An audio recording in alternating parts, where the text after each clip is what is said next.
So we're going to talk to John Kim from ReThink Reviews.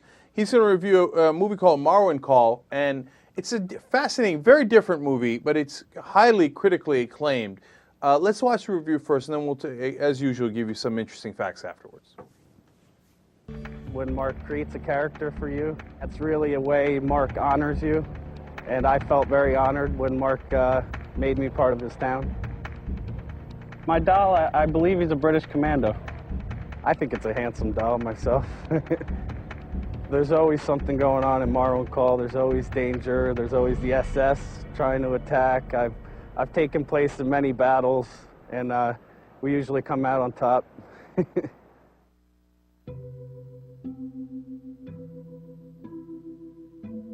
Everybody at one time or another wishes they had a double that could do the things that they could never do. So what I do is, with alter egos, I tell my friends, you can be anybody you want, you can do anything you want in my town. Have as many girls as you want. I only have 27 Barbies, so we gotta keep enough for the other dudes. Documentaries can do two things exceptionally well. They can deal with mammoth subjects like the Civil War, the economic meltdown, or our nation's school system. And they can provide incredibly intimate portraits of individuals, allowing viewers to travel deep inside their minds and lives. An excellent example of the latter is the award-winning new documentary Marwencol, about a man named Mark Hogenkamp who was the victim of a savage attack outside a bar in New York State that left him so severely brain damaged that his memory was erased and he had to relearn to walk, write, and feed himself. But when America's awesome, best-in-the-world healthcare system abandoned him because he could no longer afford his treatment or therapy, Mark invented his own unique form of therapy by creating an incredibly detailed, 1/6 scale World War II-era Belgian town in his backyard that he named Marwencol and populated with dolls representing himself and the people in his life. Sound pretty amazing? Trust me, you don't know the half of it. Before the attack, Mark was known as a talented artist and a pretty nice guy, that is, when he wasn't a raging drunk. But with his memory erased, his alcoholism went with it, along with everything else, including memories of his former wife, who he only knows from photos and video of their wedding. It's through Marwencol that Mark can make up for the world of his lost memories by creating another world with his imagination, which he does in amazing detail. And it's through working on these fine details, like decorating the bar Mark's doll alter ego runs, or painting makeup on a female doll's face, that Mark can work on his motor skills, the kind of thing a physical therapist should have been helping him with. And instead of memories of his friends, family, and co-workers, Mark uses dolls that resemble them to create new stories and memories with them in Marwencol. One of the more touching parts in the film is seeing how honored these people feel to be made characters in Mark's world, to be more involved in Mark's life, and to have a chance to live an exciting, double, albeit miniature life. Marwencol is also a place where Mark can feel safe, since the attack has left him fearful of strangers in crowded places. As mayor of Marwencol, the main rule that Mark has designated is that all Marwencol's citizens have to be cool with each other. So while Marwencol has the typical kind of drama one might expect in a small town, none of the American, German, or French soldiers who call Marwencol home are at war with each other, creating a haven amidst the insanity of World War II, as well as from the real world outside Mark's backyard. The town's true enemies are the SS, who also symbolize Mark's attackers, and by defending the town against them, Mark is able to act out the anger he feels towards the people who stole his life. Marwencol is a living town, not some static diorama, with cinematic storylines full of romance, drama, action, and intrigue, often with a Tarantino-esque flair for violence and sex, which Mark captures in beautifully composed photographs.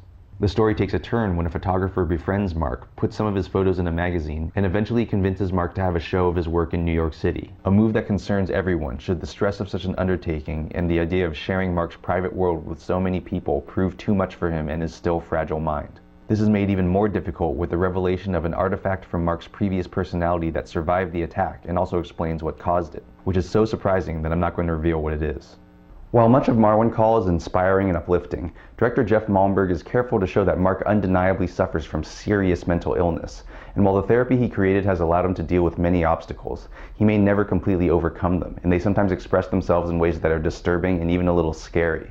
But that's Mark's reality, and it all adds to the richness of this truly extraordinary film, which goes to the heart of the fragility, power, and limitless beauty of the human mind. I'm Jonathan Kim, and this is a ReThink Review. All right, John, looking at that, I don't know, man, I'm a little scared. You know, like if that dude was my neighbor and he's like, oh, I got a doll of you and we're going to do X, Y, Z, I don't know. I'm not sure I'd be into it.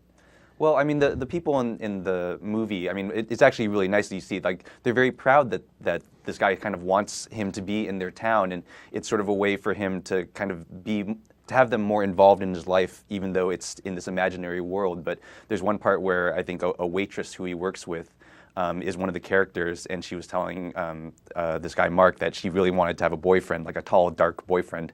And he was like, "Oh, there's like a doll in Marwencol who you could be coupled with." So he coupled up the two dolls, but he said, like, I didn't tell her that I got this new Steve McQueen doll. And so then at some point Steve McQueen kind of comes by, and her doll leaves the other boyfriend for Steve McQueen, and he tells the woman about this, and she's like, "Oh, that's great! Like, that's a cool little story."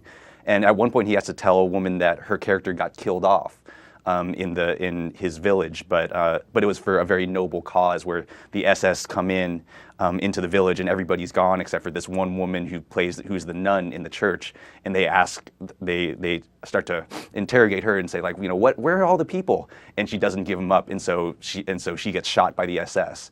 But as the SS are coming out, one of the other soldiers who's a sniper is waiting outside and, like, kills all the SS. And so it's like, well, you died, but but you did the right thing. And then her twin sister shows up, so the actress could keep playing her. Right. All right. Look, you made me want to watch the movie by saying there's that twist at the end about something that still retains in it. So don't tell me, okay? Well, there's a twist at the end, but it's like a development that comes in maybe 2/3 of the way that you're just like, what? It kind of comes out of nowhere, but then flavors like the rest of the movie. That's interesting. But I'm telling you, and I'm probably overly cautious, I'm pulling a J.R. Jackson here, but I wouldn't be in that guy's basement. But here's the thing. I haven't seen the movie, but I have seen a long-form story on this guy. I want to say on 60 Minutes, but I'm not sure. It might have been on a Sunday morning show. But I saw a good 10, 15-minute piece on this guy. And you wouldn't be. Just because, you know what, he'd be your neighbor and you'd know him. And like you said, there's serious mental illness, and obviously there's some things that put you off. But, it's part of the community. The way, you probably know anybody could go off, or somebody with some sort of mental illness. You're just unsure of them because you don't apply the same standards. Yeah. But there's a definite sweetness to this guy and a creativity. Oh, I'm sure. I'm just saying that knowing you wouldn't. You'd be like, "Hey, I went by and I saw Mark today," and Yeah, he's like the guy in the small town, and it's interesting because we mowed down some SS soldiers. It was awesome. like the photographer who sort of discovered him. He said, like, he was driving around in New York State and saw this guy kind of walking on the road, pulling like this toy Jeep because he wants to wear in the tires so they don't look so new. And he said he saw him a few times, and then at one point he kind of pulled over and waited for him, and Mark walked up, and he was just like, "So what is this all about? Like, what are you doing?" And was talking to him, and eventually Mark sent him some photos, like these amazing photos that really look like stills from a movie. And the photographer's like, has anyone like asked you about this or talked to you about this? And he's like, "No, not really. He's just the guy in the town who had brain damage, and this is how he's kind of worked it out, and everyone's kind of happy to help him out." So. Right, and I love that he lost his alcoholism, so that's great. Okay, but let's do numbers here now. So tell me let's start with the homeless. Like, what do we have percentage of people who have any kind of mental trauma or whatever that are homeless? Yeah, there's I mean, with homeless, it's very rough numbers, obviously, because it's hard to keep track of them. And I mean, I was interested in this subject just because, I mean, this guy was lucky that he was able to come up with his own type of therapy that actually helped him, and that he lived in a small community and his mother lived nearby who could kind of help him out and support him. But otherwise, he probably would have just ended up on the street. And there's estimates anywhere from like 40% to 80% of the homeless population is mentally ill. Okay. And wow. I mean, because a lot of that is, if you're mentally ill, you get, you can't hold down a job, you can't interact with people, maybe you have violent mood swings, so you lose your home and your job, you're out on the street, and then you're probably going to self-medicate somehow. And usually the most common cheap drug is going to be alcohol. So and you're certainly not taking the drugs that would be prescribed for you. One, you can't afford them. Two, that perhaps is what got you in trouble in the first place. Yeah, I'm just amazed that there are more. I don't want to be too judgmental, but that more families don't take care of them. Like, about the homeless. Of course, there's an X number of people. If you're mentally ill, it's incredibly hard. And if nobody takes care of you, you're almost certainly, not almost certainly, it depends on the variation, of course, right? But if you're really mentally ill, it's hard not to be homeless if nobody's taking care of you. But their families, well, keep in mind that if your family is taking care of you, then we don't know about it. Like, Right. so, I mean, we're seeing Right. when we walk down the street, you're seeing the examples of where that didn't happen. And also, I know from news stories and very few personal associations, and they're really far removed, that a lot of families try for a really long time. Right. But also, it's not, we were talking about involuntary commitment, which I did a little research on, but, it's true for a family, too. A family can't commit someone to staying in the house. If you're mentally ill and you feel like everybody's against you in the house, they leave. What are you supposed to do? Keep looking for them? Yeah, they just kind of disappear they into the drift system. off, disappear. Yeah. Yeah, wow. Or that's just disappear into the street because they don't want to be in your house and don't want you to take care of them. Yeah, and there was an interesting study in Toronto that found that out of 900 homeless men and women in Toronto, 58% of them were mentally ill due to traumatic brain injury, 58% of the men and 42% of the women. And we were talking earlier that the LA Weekly just did a story about football players who got concussions and then years later basically kind of went crazy. And in this story, they follow this one guy who, he had a decent college football career, played in the XFL, and then that wasn't panning out, and so he just started selling real estate, and then at some point was having all these paranoid delusions and like accused his wife of like sleeping with Troy Aikman or something, and he just became like crazy and irrational, and then at some point was just kind of wandering away and like was walking like down the 405 for miles and things like that, and eventually got arrested in San Francisco. So look, I'm telling you, man. Now all those concussion stories from football and the head trauma stories, I don't think I'm going to let my kid play football. I mean, and I love football, but it's really problematic, man. And you see, what is the average age of a football player? Average life expectancy is like 55 years old. It's insane. It's insane. So, but Everybody should think about that next time a player holds out. Yeah. Oh, absolutely. Yeah. I mean, it doesn't mean that they shouldn't honor their contract, and there may be another point, but bear in mind that they're holding out because they're a very limited window for them to cash in. If anything, try to make sure that he's not a running back and try to keep him off special teams. Yeah. The fact that those guys are running full force at each other from across the field and just smash into, I don't understand how they do it. Right. Well, I used to do it and rather enjoy it, but watch out for me on the 405 in a couple of years. I don't know. Right. So now, now a lot of people wind up in jail, as you mentioned in a couple of those scenarios.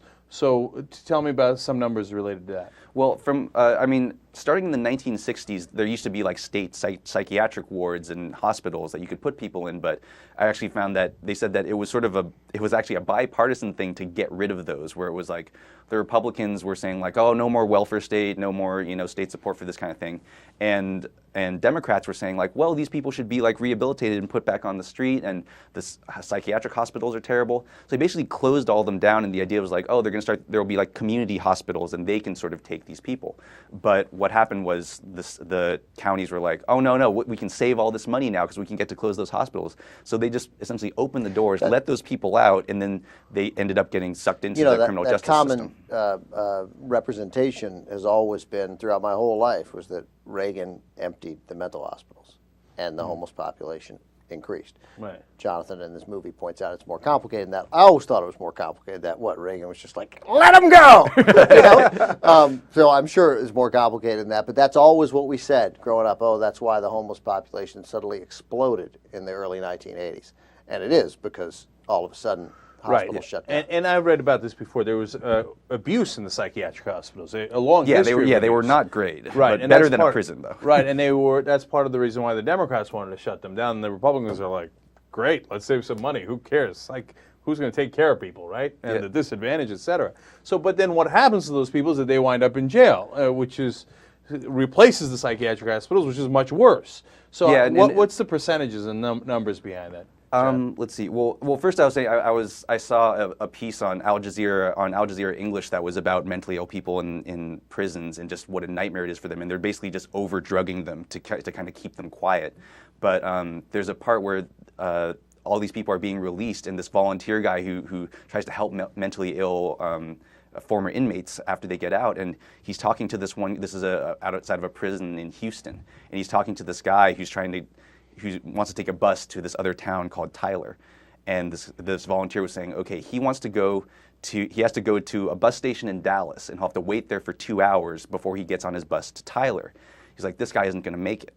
He'll get to the Dallas bus station. He'll get confused. He'll get unfocused. He'll get scared, and who knows what could happen to him after that.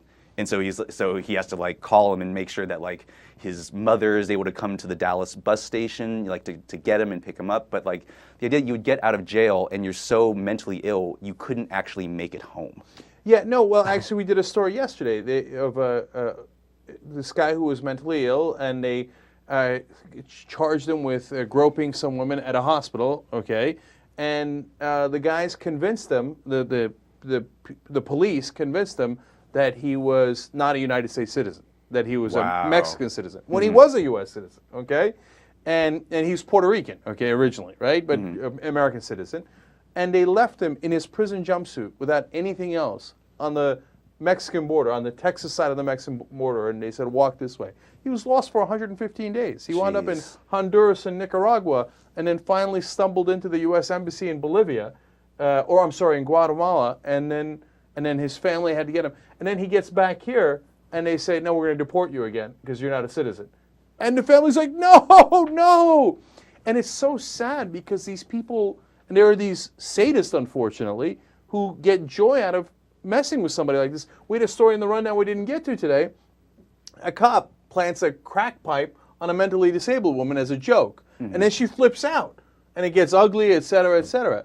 I mean, because... And then, by the way, 5 years later, that cop's accused of killing someone. That's exactly right. And so, and my point is, prison couldn't be a worse place for folks like this, right? It'll make you mentally ill if you're not going in. Like, if you weren't paranoid before you went to prison, you'll be paranoid at that point. Right. So, and what are the numbers? Well, but again, as we go back really quick, Cenk used to talk about all the time how it'd be great to spend like a year in prison. You'd Just work out, writing. you'd relax, you'd read. You'd Yeah, writing. See, John's onto it. Yeah. Look, but I'm not mentally disabled, right? And I'm just saying, I think not. Okay. No, we had this debate about low security prisons, you hang out, you get some reading done, but that's a different thing. Well, the number that I heard in this one story was there are 40,000 people in state psychiatric hospitals, 1.25 million mentally unstable people in prison. 1.25 million. Yeah. And that seems like a good place to keep. And in this one Texas prison, there were 2 staff members to deal with mentally ill people for 1,300 mentally ill inmates. Mm-hmm. So, disaster. All right. Look, more interesting facts every time in ReThink Reviews. Check out ReThink Reviews on Huffington Post, on YouTube, and rethinkreviews.net. Thanks so much for joining us, John.